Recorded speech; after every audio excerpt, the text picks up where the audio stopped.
Today, we're looking at a blue ink by KWZ, their Iron Gall Blue number 5. Hi, I'm Adam, and I'm an ink guy.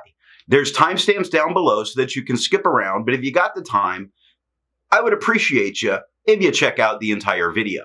You can follow me over on Instagram, and if you're new here and like fountain pen ink reviews, I would remind you to subscribe.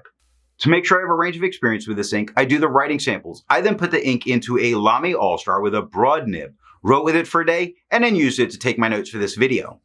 In order to have some standardization, I always use Clairfontaine, Tomoe River, and Rhodia paper in the first writing samples, although there is an additional writing sample with different papers later in the video. Now, let's look at the writing sample. I picked this ink up in sample form, so it came in a vial like this. And to keep my writing samples consistent, I use a Jinhao 159 with a Goulet 1.1 stub, a Jinhao X 450 with a Goulet medium, and a Jinhao X 750 with a Goulet extra fine. Let's take a look at the Clairfontaine. No bleeding, no ghosting. The 1.1 is no feather, spread, halo sheen, and no shade. Now the extra fine is just slightly lighter than the stub with no feather, spread, halo sheen, no shade, 12 seconds to dry. Medium is darker than the extra fine, same as the stub, with no feather, spread, halo sheen, no shade, and 17 seconds to dry. The scrubby for both show no color variation, and we didn't get any in the writing. Look at that. I kind of wish this blue came like that. Tomoe River. No bleeding, normal Tomoe River ghosting. The 1.1 is no feather, spread, halo sheen, no shade. Extra fine is just a tad lighter than the stub with no feather, spread, halo sheen, or shade, and 20 seconds to dry. Medium is the same tone as the stub with no feather, spread, halo sheen, no shade, 43 seconds to dry. The scrubby for both show no color variation, and we didn't get any. Rhodia. No bleeding, no ghosting. The 1.1 with no feather, spread, halo sheen, no shade. Extra fine is a tad lighter than the stub with no feather, spread, halo sheen, or shade, and 13 seconds to dry. The medium is the same tone as the stub with no feather, spread, halo sheen, no shade, 20 seconds to dry. The scrubby for both show no color variation, and there was none in the writing. I agree with Vita that I've learned a lot by doing multiple chromatographies. The one on the left is done the way it's supposed to be done. I put a line of ink down and immediately put it into water for 10 to 15 seconds. And we see that this blue is very light at the bottom and it's working its way all the way up. And there's this kind of grayish region towards the bottom. Now the one on the right, I let dry for 10 minutes before I dunk it into water. And a lot more of that blue is staying on the bottom. That gray in the middle is much more obvious. And then we see the blue pick up at the top again. Now this one I let dry for 24 hours before I dunk it into water. And strangely, it doesn't look a whole lot different than the 10-minute one. That blue line across the bottom is a bit darker, is a bit more there, but that gray is very much the same.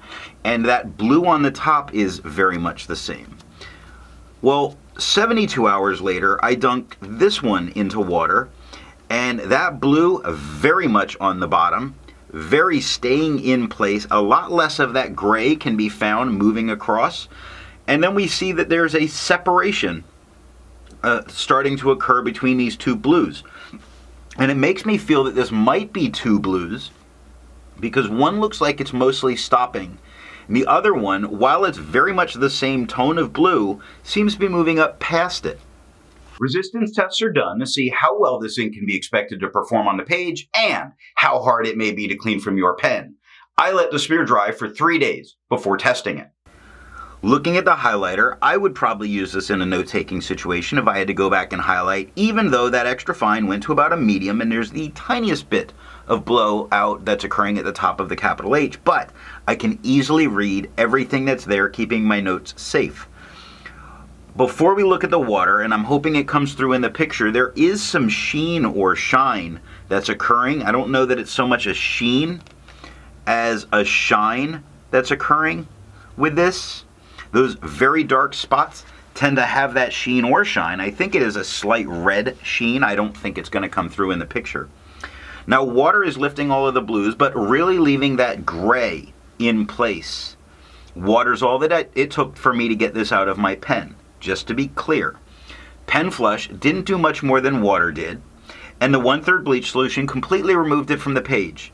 This was allowed to dry for 3 days, and that's where they've sort of surprised me, because I've expected these Iron Gall inks to really hold on a little bit better than they have been against the bleach.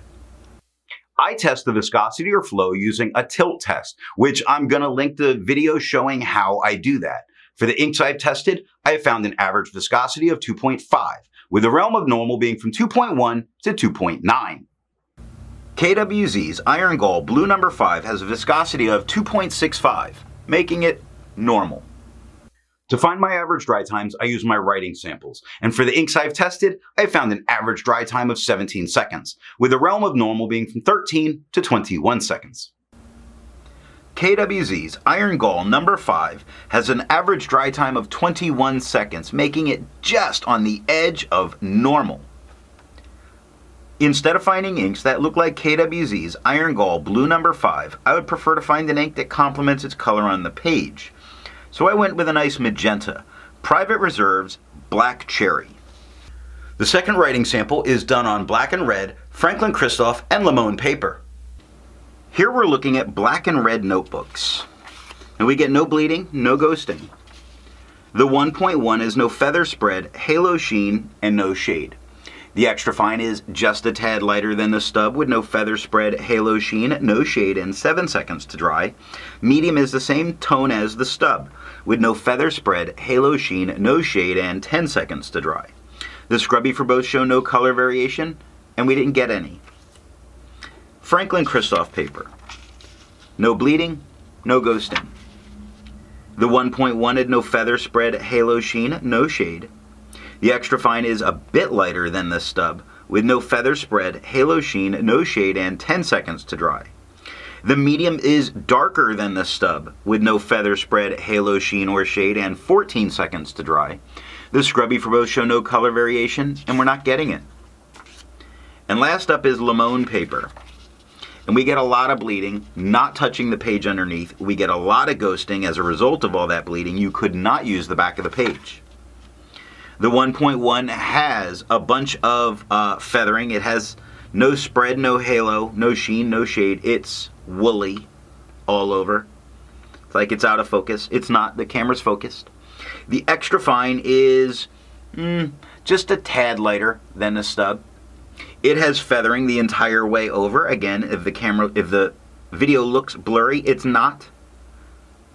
It's how feathered this is. No spread, halo sheen, no shade, 9 seconds to dry. Medium is darker than the extra fine. Yes, that's a ridiculous amount of feathering that makes it harder to read. A lot of spread, tons of spread, about to a double broad. No halo sheen, no shade, 12 seconds to dry.